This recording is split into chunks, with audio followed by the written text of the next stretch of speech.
என்னது புரோட்டா சாப்பிட்டா தங்க காசு கொடுக்குறாங்களா? ஆமாங்க, நம்ம நியூ ரிஷி செகண்ட் இயர் செலிப்ரேஷன் முன்னிட்டு தங்க காசு கொடுத்துட்டு இருக்கிறாங்க. திருநெல்வேலினாலே புரோட்டா தான், அந்த புரோட்டானாலே நியூ ரிஷி தான். அதுலேயும் பார்த்தீங்கன்னா நம்ம ஹச்என்ஆர் அவரோட பையன் தாங்க இந்த கடையை நடத்திட்டு இருக்கிறாரு. நான் போனோடனே அண்ணன் 4 புரோட்டா நச்சுன்னு போடுங்கன்னு சொன்னால் அண்ணன் அடிக்கிற அடியை பார்த்தாலும் நமக்கு வந்து புரோட்டா சாப்பிடணும்னு தோணுச்சு.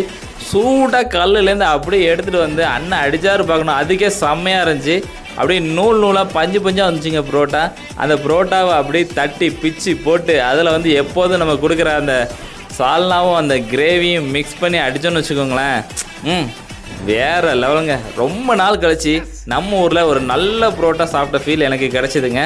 உண்மையிலே டேஸ்ட் வந்து அல்டிமேட்டாக இருந்துச்சு. அது கூட ஒரு சிக்கன் ரைஸும் நான் ஆர்டர் பண்ணியிருந்தேன், அதுவும் சாப்பிட்டேன். வேறு லெவலில் இருந்துச்சு. இங்கே வந்து பார்த்தீங்கன்னா 400 ரூபாய்க்கு மேலே சாப்பிட்ற எல்லாத்துக்குமே ஒரு கூப்பன் கொடுக்குறாங்க. அந்த கூப்பனை குலுக்கல் முறையில் தேர்ந்தெடுத்து ஒரு ஆளுக்கு வந்து பார்த்தீங்கன்னா வாரத்துக்கு ஒரு தங்க காயின் கொடுத்துட்டு இருக்காங்க. இப்படி 7 வாரம் 7 பேருக்கு கொடுத்துட்டு இருக்காங்க. நான் என்னோட கூப்பன் வாங்கிட்டேன். இந்த ஆஃபர் மே 31 வரைக்கும் தான் இருக்குது. இந்த ஹோட்டல் வந்து பார்த்தீங்கன்னா திருநெல்வேலி அம்பை மெயின் ரோடு பிராஞ்சேரியில் தான் இருக்குது. மறக்காமல் விசிட் பண்ணுங்கள், தங்க காயினை அள்ளுங்க. இந்த மாதிரி ஆஃபர்ஸுக்கு நம்ம வீட்டு பையனை ஃபாலோ பண்ணிக்கோங்க.